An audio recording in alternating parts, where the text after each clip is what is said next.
ദൈവത്തിൻ്റെ പരിശുദ്ധ നാമം മഹത്വപ്പെടുമാറാകട്ടെ. പെന്തക്കോസ്റ്റ് മെസ്സഞ്ചർ യൂട്യൂബ് ചാനലിൽ കൂടെ ഈ പ്രഭാത സന്ദേശം ഇന്ന് നിങ്ങളുടെ മുൻപിൽ തരുവാൻ തക്കവണ്ണം കർത്താവ് തന്ന വലിയ കൃപയ്ക്കും ഭാഗ്യത്തിനുമായി ദൈവത്തെ സ്തുതിക്കുന്നു. നമ്മുടെ ജീവിതത്തിൽ തിരുവചനത്തെ ധ്യാനിപ്പാൻ കർത്താവ് ഒരു നല്ല പ്രഭാതം കൂടെ ദാനമായി തന്നല്ലോ. കഴിഞ്ഞ കാലങ്ങളിലൊക്കെയും നമ്മെ പരിപാലിച്ച ദൈവം നമ്മെ ആപത്തിൽ നിന്നും അനർത്ഥത്തിൽ നിന്നും പട്ടുപോകാവുന്ന അനേക സാഹചര്യങ്ങളിൽ നിന്നൊക്കെ നമ്മെ വിടുവിച്ച് കർത്താവ് കൊണ്ടുവന്ന് ജീവനോടെ വെച്ച് അവൻ്റെ സന്നിധിയിൽ കടന്നു വരുവാൻ തന്ന വലിയ കൃപയെ ഓർത്ത് ദൈവത്തെ സ്തുതിക്കുന്നു. നമ്മുടെ ചിന്തയ്ക്കായി തിരുവചനത്തിൽ നിന്നൊരു വേദഭാഗം നമുക്ക് വായിക്കാം. യെശയ്യാ പ്രവചനം 28-ാം അധ്യായത്തിൻ്റെ 16-ാം വാക്യം. അതിങ്ങനെ വായിക്കുന്നു: അതുകൊണ്ട് യഹോവയായ കർത്താവ് ഇപ്രകാരം അരുളി ചെയ്യുന്നു, ഇതാ ഞാൻ സിയോനിൽ ഉറപ്പുള്ള അടിസ്ഥാനമായിട്ട് ശോധന ചെയ്ത കല്ലും വിലയേറിയ മൂലക്കല്ലുമായി ഒരു അടിസ്ഥാന കല്ലിട്ടിരിക്കുന്നു. അവനിൽ വിശ്വസിക്കുന്നവൻ ഓടിപ്പോകയില്ല. Praise the Lord. ഈ അടിസ്ഥാനം ഇട്ടിരിക്കുന്നവനിൽ വിശ്വസിക്കുന്നവൻ ആരോ അവൻ ഓടിപ്പോകുന്നില്ല. കാരണം ഓടിപ്പോകാതിരിക്കത്തക്കവണ്ണം അവൻ അവിടെ വലിയ ചില പ്രത്യേകതകളെ കണ്ടു. വിശ്വസിക്കാത്തവർ പലരും ഓടിപ്പോകുന്ന കാഴ്ച കണ്ടുകൊണ്ട് ദൈവം പറയുകയാണ്, ഇല്ല, വിശ്വസിക്കുന്നവൻ ഏവനോ അവന് ഓടിപ്പോകാൻ കഴിയാതെ വണ്ണം അവൻ്റെ ഹൃദയത്തെ വശീകരിക്കുന്ന അനേകം മേന്മകൾ അവിടെ ഉണ്ട്. ദൈവത്തിന് മഹത്വം ഉണ്ടാകട്ടെ. ഈ സിയോൻ എന്ന് പറയുന്നത് ഒരു യബൂസ്യ നഗരമായിരുന്നു, യബൂസ്യ പട്ടണമായിരുന്നു. യബൂസ്യ രാജാവ് വാണുകൊണ്ടിരുന്നതായ സ്ഥലമായിരുന്നു സിയോൻ. ആ പേര് തന്നെ അവരിട്ട പേരാ, സിയോൻ. എന്നാൽ ദൈവം ഈ ഭൂതലത്തെ ശോധന ചെയ്ത് തനിക്ക് കുടിയിരിക്കുവാൻ ഒരു ആലയം പണിയേണ്ടതിന് തൻ്റെ ദാസന്മാരെ, തനിക്ക് പ്രിയപ്പെട്ടവരെ, വിശ്വസ്തരെന്ന് തോന്നുന്നവരെ അവരെ ഏൽപ്പിക്കുവാൻ തക്കവണ്ണം ദൈവം അതിനെ പിടിച്ചു വാങ്ങി ദാവീദിന്റെ കയ്യിൽ കൊടുത്തു. ആ സിയോൻ പട്ടണത്തെക്കുറിച്ച് പറയുന്നത്, ഉത്തരഗിരിയായ സിയോൻ പർവ്വതം ഉയരം കൊണ്ട് മനോഹരവും സർവഭൂമിയുടെയും ആനന്ദമാകുന്നു. അപ്പോൾ ഇത്രയ്ക്ക് വലിയൊരു പട്ടണം, സർവഭൂമിയുടെയും ആനന്ദമാകുന്നതായ മനോഹരമായ ഉയരം കൂടിയതായ ഉത്തരഗിരിയായ ഒരു പർവ്വത നിര നമ്മുടെ കയ്യിൽ ദൈവം തന്നാൽ നമ്മൾ എന്ത് ചെയ്യും? ദാവീദിന്റെ കയ്യിൽ കിട്ടിയപ്പോഴുള്ള അനുഭവം വേറെയാണ്. എന്നാൽ നമ്മുടെ കയ്യിൽ അങ്ങനെ ഒരു പട്ടണം നമ്മുടെ കയ്യിൽ തന്നാൽ നമ്മൾ വലിയ ആദായമുള്ള വലിയൊരു സുഖവാസ കേന്ദ്രം, റിസോർട്ട് പണിയും, അവിടെ ഒരു ഉദ്യാനം പണിയും, ഒരു ടൂറിസ്റ്റ് കേന്ദ്രം പണിയും, ഒരു കൺവെൻഷൻ സെന്റർ പണിയും. അതിന് ദൈവത്തിൻ്റെ നാമങ്ങളൊക്കെ നമ്മൾ എഴുതി വയ്ക്കും. ഇല്ലെങ്കിൽ പല കാര്യങ്ങൾ ദൈവത്തിൻ്റെ നാമത്തിന് എന്നവണ്ണം എങ്ങനെയെങ്കിലും മണി റൈസിങ് ആയിട്ടുള്ളതായ പല കാര്യങ്ങളും നമ്മൾ അവിടെ ചെയ്തു വയ്ക്കും. എന്നാൽ ദാവീദ് ചെയ്തതോ, ഇത് ദൈവത്തിന് നിവേദിതം എന്ന് പറഞ്ഞുകൊണ്ട് ആ കുന്നിനെ ദാവീദ് ദൈവത്തിനായി പ്രതിഷ്ഠിക്കുകയുണ്ടായി. അങ്ങനെ ദൈവത്തിന് വേണ്ടി മുഴുവനായി പ്രതിഷ്ഠിച്ച ആ ദാവീദിന്റെ ആ വലിയ ഹൃദയത്തെ ദൈവം അഭിനന്ദിച്ചു. ദൈവം അവന്റെ ആ പ്രതിഷ്ഠയെ ഏറ്റെടുത്തു. ദൈവത്തിന് മഹത്വം ഉണ്ടാകട്ടെ. ആ പ്രതിഷ്ഠയെക്കുറിച്ച്, ഇല്ലെങ്കിൽ ആ സിയോൻ എന്ന് പറയുന്നതായ ആ സ്ഥലത്ത് ദൈവം ഇട്ട ഒരു അടിസ്ഥാനത്തെക്കുറിച്ച് അക്ഷരീക ഭാഷയിൽ നമ്മോട് പറയാൻ, ഇതാ ഞാൻ സിയോനിൽ ഉറപ്പുള്ള അടിസ്ഥാനം എന്ന് പറഞ്ഞാൽ അത് ഒന്നിനാലും കുലുങ്ങാത്തത്. ശോധന ചെയ്ത് കല്ലും പല പരീക്ഷകൾ അതിനെ ചെയ്തു, അല്ലെങ്കിൽ പല പോരാട്ടങ്ങൾ അതിനെതിരായി ദൈവം കൊണ്ടുവന്ന് നോക്കി. ആ പർവ്വതത്തിന് കുലുക്കമുണ്ടോ എന്ന് നോക്കി, ഇല്ല, കുലുക്കമില്ല എന്ന് ഉറപ്പിച്ചതിന് ശേഷം വിലയേറിയ ഒരു കല്ല് കൊണ്ടുവന്ന് അവിടെ നിക്ഷേപിച്ചു. കാരണം എന്താണെന്ന് അറിയാമോ? അവനിൽ വിശ്വസിക്കുന്നവരെ ഏവരെയും അവർക്ക് ആവശ്യമായതൊക്കെയും കൊടുക്കാനുള്ള സമ്പൽ സമൃദ്ധമായ ഒരു കല്ല്.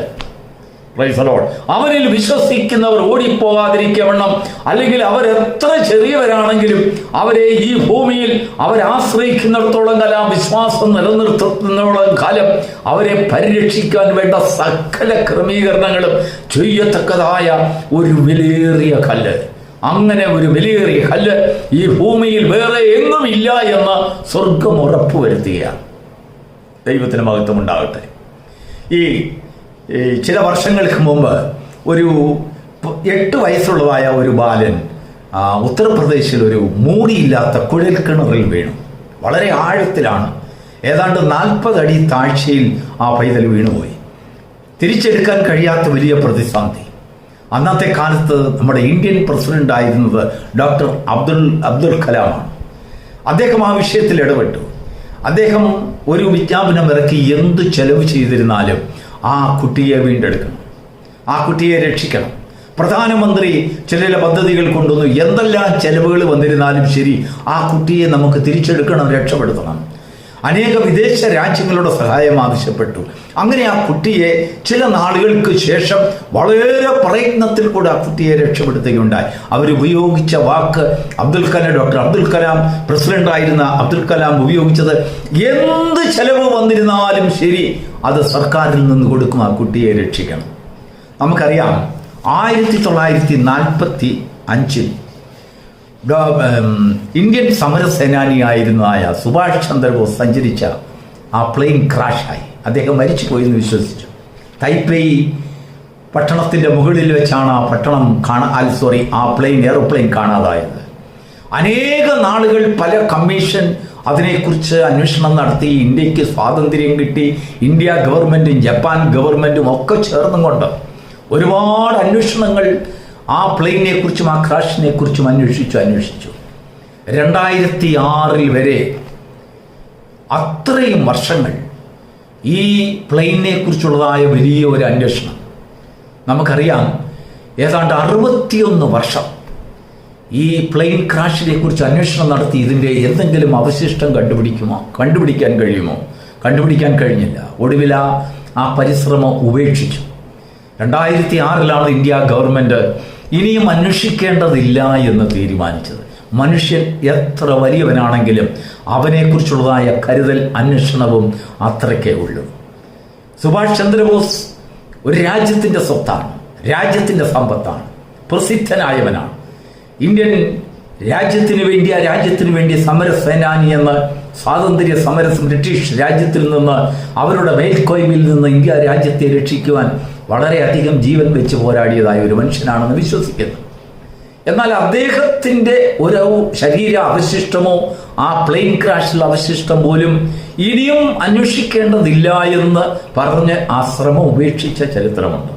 എന്നാൽ ഒരു സാധുവായ ഒരു 8 വയസ്സുകാരൻ, ഒരു സാധാരണ കുടുംബത്തിൽപ്പെട്ട നിർധന കുടുംബത്തിൽ നിന്നൊരു കുഞ്ഞ് ഒരു കുഴൽക്കിണറിൽ വീണപ്പോൾ ഈ രാജ്യത്തിൻ്റെ പ്രസിഡന്റും പ്രധാനമന്ത്രി സഹിതം എല്ലാവരും കൂടെ ഒന്നായി ചേർന്നുകൊണ്ട് പറയുകയാണ്, എന്ത് ചെലവ് വന്നിരുന്നാലും എത്ര നാളെടുത്തിരുന്നാലും ശരി ആ പൈതലിനെ വീണ്ടെടുക്കണം.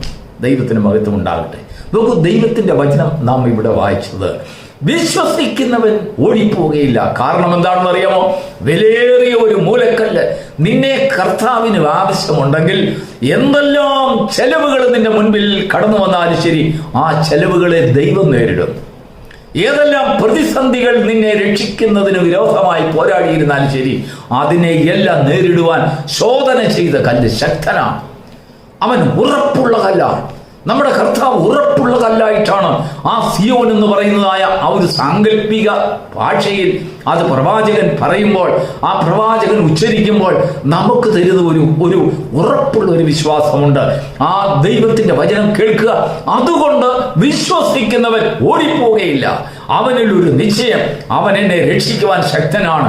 ജീവനും ഭക്തിക്കും ആവശ്യമായതൊക്കെയും തന്ന് എന്റെ പ്രതികൂലതയിൽ നിന്ന്, ശത്രുവിന്റെ കരുത്തിൽ നിന്ന് എന്നെ രക്ഷിക്കുവാൻ, വീണ്ടെടുക്കുവാൻ, പരിരക്ഷിക്കുവാൻ, എനിക്ക് നേരിടാവുന്നതായ സകല ക്ഷതങ്ങളിൽ നിന്നും എനിക്ക് വേണ്ടി സകലതും ചെലവാക്കി ചെയ്ത് എന്നെ രക്ഷിക്കുവാൻ ശക്തനാണ്. ദൈവത്തിന് മഹത്വം ഉണ്ടാകട്ടെ. നല്ല ശമരിയക്കാരൻ വഴിയിൽ നമ്മളെ വഴിയിൽ ഉപേക്ഷിച്ച് കളയുന്നതായ ദൈവമല്ല നമ്മുടെ ദൈവം. നാം ദൈവത്തിന് ആവശ്യമെങ്കിൽ, നിങ്ങൾക്ക് ദൈവത്തെ കൊണ്ട് ആവശ്യമുണ്ടെങ്കിൽ, നിങ്ങൾക്ക് ആ കല്ലിന്മേലുള്ളതായ വിശ്വാസം അർച്ചതയുള്ള വിശ്വാസമാണെങ്കിൽ ഏത് പ്രതികൂലത്തിന്റെ മധ്യത്തിലും അവൻ നിന്നെ രക്ഷിക്കുവാൻ വേണ്ടി ഇറങ്ങി വരും. കാരണം അവൻ അത്രയ്ക്ക് ശക്തനാണ്. നമ്മുടെ കർത്താവിൻ്റെ ശക്തമായ വാക്കുകൾ, വിശ്വാസമുള്ള വാഗ്ദത്തങ്ങൾ വിശ്വസിക്കാൻ നമ്മുടെ കർത്താവിനെ നമുക്ക് 100% വിശ്വസിക്കാം. കാരണം അവൻ വാക്കുമാറിയ ചരിത്രമില്ല. എന്തെല്ലാം വന്നിരുന്നാലും ശരി, ഏതെല്ലാം പ്രതികൂലതയിൽ നമ്മൾ പോയിരുന്നാലും ശരി, അവൻ നമ്മെ രക്ഷിക്കുമെന്ന് പറഞ്ഞാൽ രക്ഷിക്കുക തന്നെ ചെയ്യും. അവൻ സൗഖ്യമാക്കുമെന്ന് പറഞ്ഞാൽ സൗഖ്യമാക്കുക തന്നെ ചെയ്യും. വിടുവിക്കുമെന്ന് പറഞ്ഞാൽ വിടുവിക്കുക തന്നെ ചെയ്യും. ചിലപ്പോൾ നമ്മുടെ പദ്ധതി പോലെ ആയിരിക്കില്ല, നമ്മൾ ഉദ്ദേശിക്കുന്ന സമയത്തായിരിക്കില്ല, നമ്മൾ ആഗ്രഹിക്കുന്ന ആകൃതി ആയിരിക്കില്ല നമ്മൾക്ക് തരുന്നത്. അവനിഷ്ടമുള്ള ഒരു ആകൃതി നമുക്ക് തരും. അവനിഷ്ടമുള്ളതായ ഒരു രീതിയിൽ നമ്മളെ കൊണ്ടുവരും. എന്നാലും അവൻ നമ്മെ കൈവിടുകയില്ല.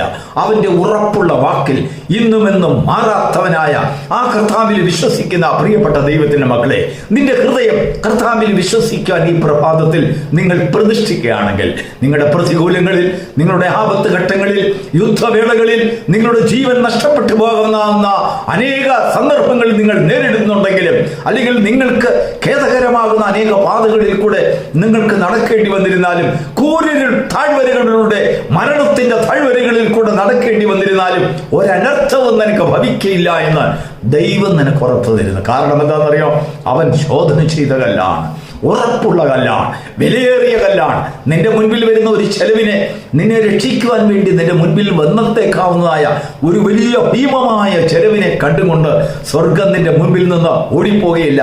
അവൻ നിന്നെ രക്ഷിക്കുക തന്നെ ചെയ്യും. നമ്മുടെ ദൈവം സർവസമ്പന്നനായ ദൈവമാണ്. അവൻ സർവശക്തനാണ്. ഈ ലോകത്തിലെ സകല സൃഷ്ടികളും അവന്റെ വാക്കുകൊണ്ട് സൃഷ്ടിച്ചതാണ്. അവനൊന്ന് ഉണ്ടാകട്ടെ എന്ന് കൽപ്പിക്കുമ്പോൾ അതെല്ലാം സൃഷ്ടിതമായി തീരുന്നു. നമുക്ക് എത്രത്തോളം ദൈവത്തിൽ വിശ്വസിക്കാൻ കഴിയുന്നുണ്ട്?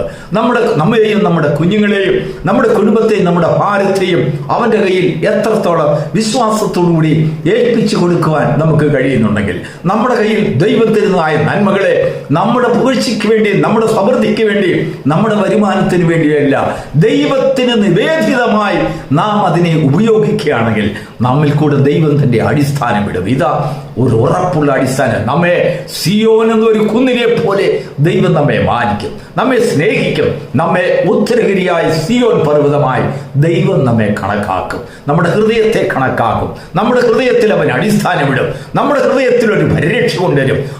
ഈ ദൈവത്തിന്റെ സ്നേഹത്തെ തിരിച്ചറിയുവാൻ തക്കവണ്ണം ഈ പ്രഭാതത്തിൽ നിങ്ങളുടെ ഹൃദയത്തെ ദൈവം വശീകരിക്കുമാറാകട്ടെ.